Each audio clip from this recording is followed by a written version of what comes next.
What's going on, guys? This is Macleod GF, and today I'll be doing the LEGO Minecraft Summer 2015 analysis video on the 4 new sets that are debuting in August, and I apologize for how late this video is. I think New York Toy Fair might have been a month ago now. I don't even remember, but unfortunately right after New York Toy Fair, the Age of Ultron sets came out, so I got really tied up with those, and I hit 100k, and I've been working on the Age of Ultron customs along with a few other figures pretty heavily ever since with whatever free time I have, so that's why this video has been put off so severely. But for those of you guys who did want to still hear my opinion on these new LEGO Minecraft sets coming out in August, I figured I would still do this analysis video anyway. So once again, huge thanks to FBTB for providing their photos. As always, they attend New York Toy Fair every year and usually come out with the best non-watermarked photos. So yeah, but without further ado, let's get started.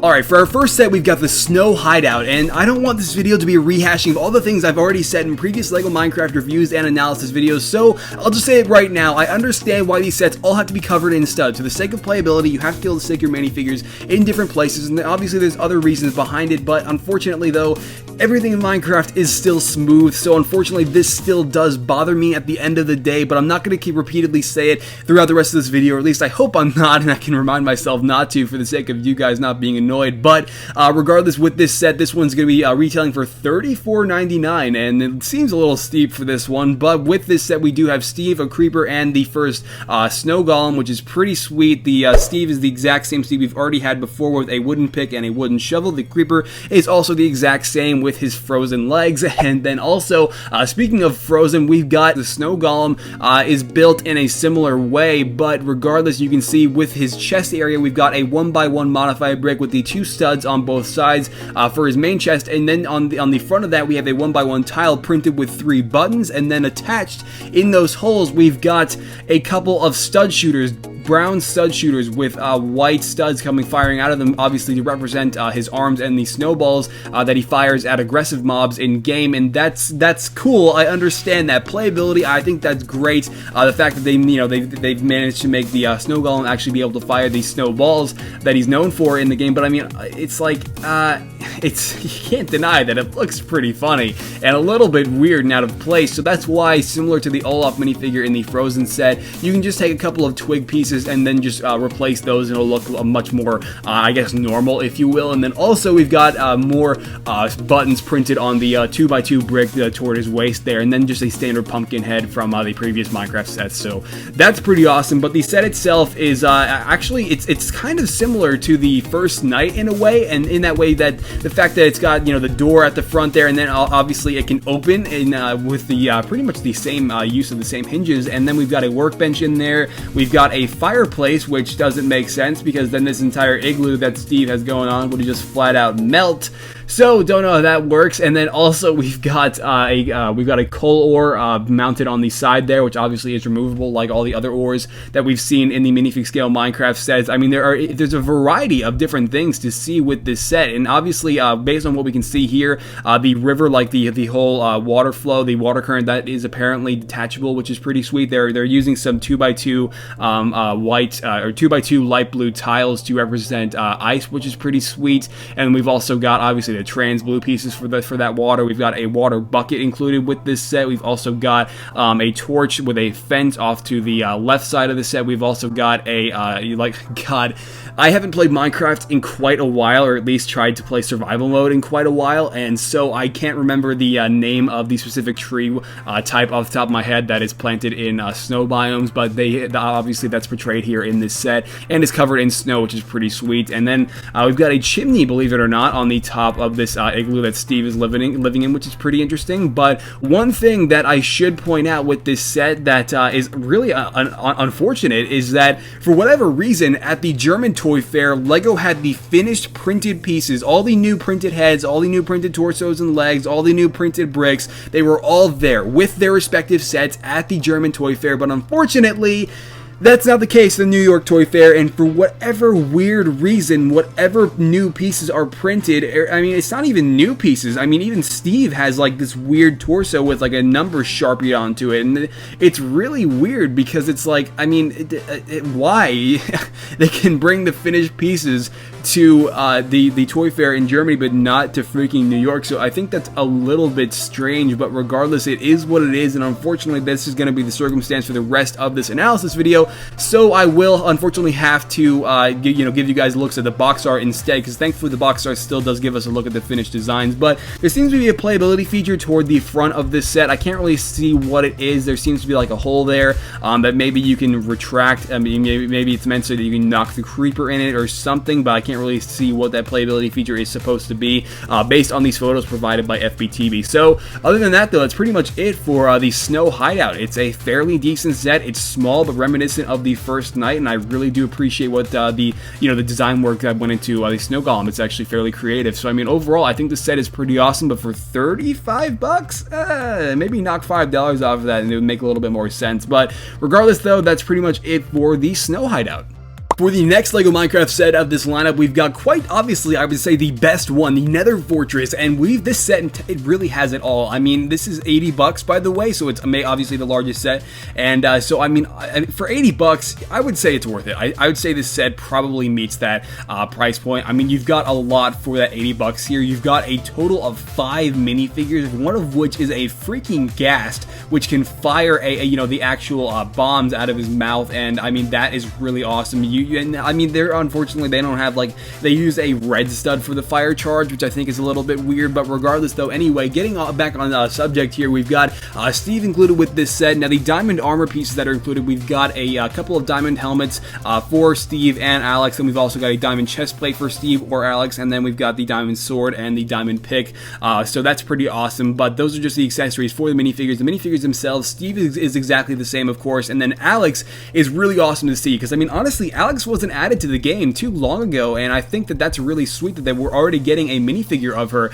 And so you can see that she's got the same basic concept as Steve. She's got basically like the printed face on top of like the base color of the head being her hair color, and then we've got the printed sand green torso, which obviously has an extension of her hair, and obviously her belt as well. So I mean, overall, I think that's a really sweet portrayal of Alex, made into LEGO Minecraft minifigure scale form. But next up, we've got the zombie pigman, which is freaking fantastic, and you can see in this picture here, the zombie pigman has a pretty awesome level of printing going on. I mean, we can't really tell if he has any back printing, but I mean, I would assume so, honestly, based on what we can see from the front, because this entire minifigure has a fantastic array of printing going on. We've got the full-on printed face, we've got the full-on printed torso, and the legs are printed on the thighs, knees, and toe areas, so pretty much full-on leg printing too, which I think is fantastic. LEGO could have just as easily skipped out on printing anything onto the zombie pigman's legs, but they actually went all out with this minifigure, and I think it looks fantastic. And the same can be said for the gold sword, which is included. I think that is actually the first time we're getting a gold sword, so that's pretty sweet. Then also in this set, we've got a blaze, and the blaze has a fairly simple design. It's really not much to comment on with the design. I mean, it's definitely creative and it works and it looks accurate, but the head is what I want to talk about, because the head actually has a pretty nice design printed onto it as well, and this is the first time we're getting the Minecraft head molded in yellow, so that's pretty sweet. And so yeah, the blaze looks really awesome, exactly what I would have hoped for. And then we've also got the ghast, which I think is probably the most creative part about this set. Now, I can't really tell how it's done. I mean, it sort of looks like there's a 2x2 available, like a slot. I mean, it's really hard to see based on these photos, but I mean, if you can see on this photo right here, which obviously gives us a really good look at whatever December, I don't know, and I wouldn't really say it means December, but DEC 68, so whatever that means, you can see that right there. And then you can see we've got a stud shooter in his mouth there, which is pretty sweet, once again representing the fire charge that all gas fire at players. And so that's pretty awesome, but I would have preferred that would have been trans orange, because that's really closer to the color of a fire charge. But regardless though, you can see he's got a couple of 1x2 modified plates with the hinges on the ends for like all of his tentacles that come out the bottom there. But I mean, it's overall really awesome. It's just, if you look on the box art here, you can clearly see him firing that stud out of his mouth, but then if you look on the left of the box art, we can clearly see the ghast with his mouth closed, and I'm not really sure how that works. It's probably just a printed tile that you put in place that you just cover up his mouth with, so not really sure how that works though, regardless. But I mean, anyway, with this set we do have the Nether portal, which is pretty sweet, and you can see, I don't know why, I mean, LEGO has kind of established this theme already with ores. I mean, I don't know why LEGO decided to do it this way for pretty much all ores in the game, but they're doing it with obsidian too, and that is the fact that for the actual ore, you know, within the brick itself, we've got studs instead of 1x1 plates, so it does look a little bit inconsistent, but that's just a nitpick, and you can see that the design still does look really cool. We've got a transparent purple window piece there for the portal itself, so I mean, pretty simple design, but definitely gets the job done, and looks like the nether portals that we've all been using for years. And then the Nether Fortress itself has a really decent design, making use of quite a few of the 1x2 brick pieces, and you guys know what I mean, the 1x2 pieces with the brick texture engraved. There you go, to be more specific. And then on the bottom there, it looks like we even have not only, God, what is the name of those plants that grow in Nether Fortresses? I forget, for the love of God. Once again, I haven't played Minecraft in a while. I haven't had reason to play Minecraft in a while, so I apologize for forgetting the name. But man, forgetting all these names, it makes me feel like an inexperienced Minecraft player. But it's like, I've only been playing Minecraft for 4 years, but I still somehow managed to forget certain things. And you can see that we do have what I would assume to be quartz on the bottom there. We've got plenty of fire going on, represented by plenty of 1x1 cone pieces, cheese slopes, and all of the above orange pieces. And then we've also got, God, what is the name of that crap that grows in Nether Fortresses? I totally forget, but you can drop that down in the comments, because I'm sure you guys are probably pulling your hair out at that one. And then we've also got what I would assume to be glowstone scattered all over this set, which is kind of weird looking, portrayed with transparent yellow and white pieces, which is really weird. Obviously, the white pieces themselves aren't transparent, but I mean, we've got the number 154 penned all over this thing, and I don't know why or what that is supposed to represent, but if we take a look at the actual set itself, in places of all those white breaks, there really aren't any printed pieces, so not really sure what that's about, why the number 154 is placed all over this thing. Maybe I am missing something here, but if you guys know why, let me know down in the comments. But man, all these numbers to me do not make sense that they have penned all over these sets, at the New York Toy Fair. Words. There you go. But I mean, for the most part, it's really a solid set. I can't really make out any playability features aside from what appears to be like a Technic hinge that you can push down. It looks like that'll knock down some of the glowstone ore. I mean, we've got obviously the bridge, which seems to have collapsed toward the middle there, where Alex and the zombie pigmen are battling it out. We've also got an opening chest, which obviously has all the good loots that Nether Fortresses always do have. And I mean, for the most part, though, you can pretty much make out everything that this set has to offer, and it all looks really awesome. And I wish I could tell you more about the playability with this set, but you can pretty much see what I can see. And I mean, overall, I think this might be one of the best LEGO Minecraft sets that we have ever had. Next up, we've got the smallest LEGO Minecraft set for the summer 2015 lineup, and I realize I don't make it clear enough in my analysis videos, but what I am pretty much talking about is being based off of the exact photos that you are seeing used in the video. So, based on the photos that FBTB was able to provide, I am pretty much giving you guys my general assumptions for the entirety of these sets. But, yeah, so with the dungeon here, man, this is just a good reminder that it must not really take any effort for the LEGO Group's design to make these sets, because man, are they insanely simple, and this set is really no exception to that, because just look at it. It's just a series of plates, tiles, and bricks with some playability features thrown in there, and it's understandable, I granted, and I understand why this set is the way it is, but there's no denying that it's just funny at the end of the day, because the design is just so simple. And you can see that we've got plenty of mossy cobblestone, which is pretty cool, and obviously, unfortunately, the actual moss portion of the mossy cobblestone is not actually engraved into the brick. Instead, LEGO just portrays it here by placing a bunch of 1x1 green tiles on top of the plates. I should point out, and I'm not really talking about the minifigures just yet, because there really isn't anything to talk about with the minifigures. You just get Steve and a couple of zombies, and Steve just has an iron pick, so there's nothing really new with that. One thing I do want to talk about is the actual, the spawner itself, and the spawner actually has a really awesome design. Definitely love the way LEGO Group is portraying that here, and I mean, obviously it's not dark blue, but it still does look really cool, and honestly, it has like a pretty nice little nod to micro mobs in there, because you can see we've got practically what you can consider to be a little zombie micro mob, and I mean, it's obviously it's smaller than micro mobs than they were, but it's still pretty cool, and definitely love that little design feature. LEGO could have just as easily skipped out on that, but instead they put that in there. I think it's pretty sweet, and I think it's actually going to have a printed face too, which is pretty sweet. So overall, really awesome, and you can see we do have a bunch of playability features with this set, but because I'm not not looking at anyone else's videos on these sets, and I'm not looking at the back of the box, I can't really tell what those playability features are supposed to be, aside from what we can see on the front of the box. And you can see, I guess maybe turning the 1x2 circular pieces, that maybe if you like twist them, then it knocks the zombie back if you have them placed in that area of the set. I mean, it looks pretty cool for what it's meant to be, but it's once again, it's a very simple playability feature that I really don't think required too much effort on the LEGO Group's designers' parts. And so you can see we do have a cactus on top for whatever weird reason. Don't know why that's there, but it is, and it's, I mean, at least at New York Toy Fair, the designers, or the LEGO reps that were there, they placed the cactus on top of the set, and while on the box itself, it's pictured as being off to the right next to the lava. So we've got a couple of torches, because obviously once you get into dungeons, we all just spam torches around the spawner. That's definitely pretty cool. They portrayed that there. We've also got a gold ore included with this set, of course, removable. We've got the chest, which has some wheat in there and what appears to be, I don't honestly know, you can't really see what's in there. And then they have it closed at when they were at New York Toy Fair. So then on the top there, we've got a bunch of sand, which I guess you can pretend to collapse. I don't really know. I mean, that may as well even be gravel, but it looks like sand for the most part. I would assume that the dark tan bricks are what you would consider to be gravel, but I mean, overall, this set looks really awesome. For 20 bucks, yeah, I would definitely say this set is worth it. So, I mean, there's nothing new here, no new minifigures or anything like that, but still a really solid set overall.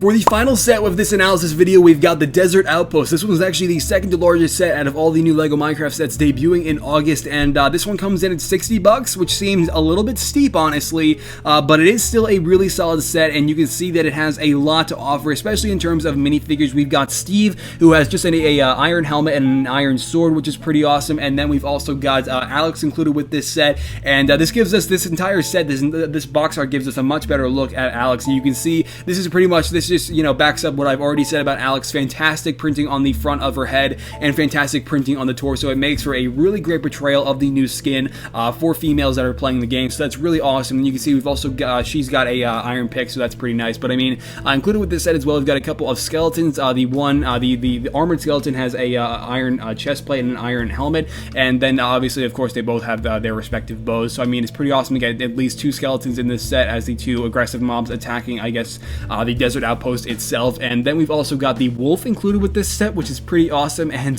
man, it just brings back so many memories of when wolves were first added to the game. That was an exciting time, man. But I mean, you can see we've got an entirely new head mold for the wolf, and I think that it looks really, really awesome. I mean, it's got the proportions, everything looks great about this new head mold for the wolf, and then the printing that is added on top of that just makes for a really fantastic looking minifigure. And I guess you can kind of consider it a minifigure. Obviously, it's made of bricks, so I guess we'll just call it a mob, and it's made of light bluish gray pieces, which is a little bit weird. And I mean, well, granted, they are pretty gray in the game. I honestly would have preferred white, but it's still really nice regardless. And then you can see we've got a variety of different playability features going on here with the Desert Outpost. None that I can really make out aside from what the box art does show you. Once again, I'm basing all of this off of the pictures that FBTV was able to get at New York Toy Fair. And you can see we've got a catapult which launches a TNT block at the two skeletons attacking the Desert Outpost, and that's pretty awesome. You can see Alex doing that on top of the thing. And then I mean, there's really not much else that I can point out. Unfortunately, the door opens.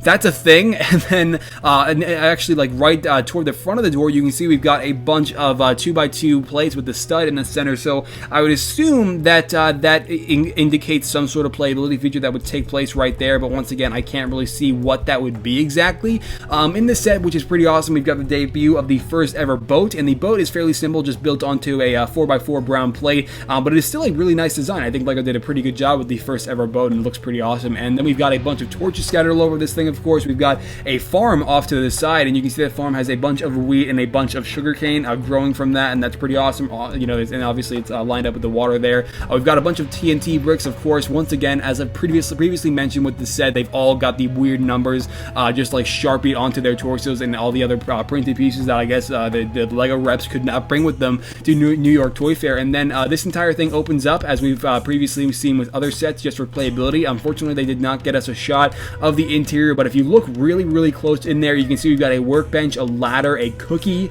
and I mean, there's not really much else that I can really see in there. We've got a cactus off to the side toward the front door of the Desert Outpost, and I mean, overall, it looks like a really solid set. It's just, I wish I could see more of it, but yes, so I mean, for 60 bucks, once again, it seems a little bit steep. I think 50 might have been a little bit more fair, but I mean, you still get a really nice array of minifigures in this set, and then the wolf is just really fantastic. So aside from that though, that's really it for the entirety of the of this year's LEGO Minecraft sets. And I mean, overall I think it's a great you know, series of Minecraft sets. I can't wait to see further you know, designs from the game, such as villages, you know, maybe even the mossy cobblestone temples that are found in jungles, maybe just jungles themselves. There are so many different biomes and so many different possibilities that can come from this. It's like Star Wars. There are just infinite possibilities from LEGO Minecraft as a concept in general. So yeah, but other than that though, that's pretty much it. And now we're gonna go ahead and wrap up this video.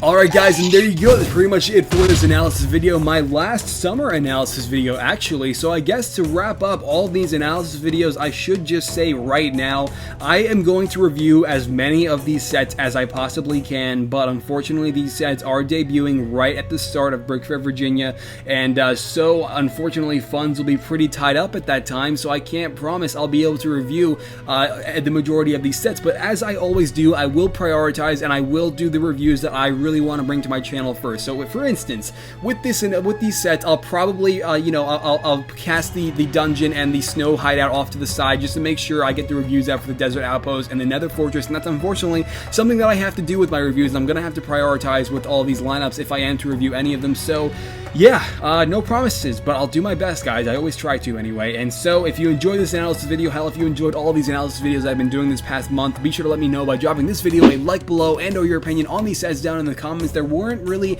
any too notable problems that I was able to point out with these sets. I mean, they all are really fantastic, and I think that, I mean, aside from the obvious stud issue, and that's really not even, you can't really even consider the fact that these sets are covered in studs an issue, as I previously mentioned, for the sake of playability. But let me know what you guys think of these sets down in the comments. But yeah, so the entirety of the desert outpost, I should have pointed out at the start there, it's not the fact that it just slides open, but also the fact that it splits apart in sections, and it's overall a really cool set. But I mean, once again, for 60 bucks, it still does seem a little bit steep. So just wanted to point that out. But you can also follow me on the Twitters, the book faces, and the Instagrams. Man, links to all three of those are down in the description below, and I could not recommend those more, because now that I've reviewed all the sets that I want to review, and I mean, I still have to do the Avengers Hydra Showdown, but now that I'm pretty much out of analysis videos at this point, things might be a little bit slower leading up to the release of the Avengers Age of Ultron, but let me just tell you guys right now, I am working pretty heavily every single day on the Avengers Age of Ultron minifigures. I've already got the first preview for them up on those platforms, and then I'm working on the Atom from the CW off to the side, along with Ahsoka from Star Wars Rebels. So I'm working on plenty of minifigures each and every day while just doing these videos and putting them up to just keep working on minifigures as much as I possibly can. So just want to make that clear, because I realize I obviously am only posting videos once a week, but I just want to make sure you guys are aware that I'm working on minifigures every single day in the interim. So yeah, that's pretty much it though, guys, for the final summer analysis video on these Minecraft sets. They're really solid, and I think they're really fantastic for the most part. So aside from that though, I think I'm going to end it off there, and I will catch you guys later. Alright, bye!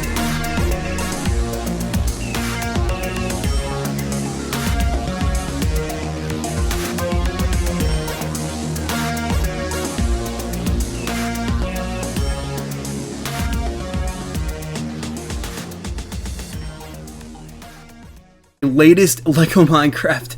Nah, shit. Our first set, we've got the Snow Hideout, and this set, I don't know the price. I guess we can start off with the price, which I actually don't have. Yay. Damn it. Outpost, and this is actually the second to largest set, with the rest of the... Wow. I'm just solely basing... Shit. It's kind of... I mean, no. For the love of God...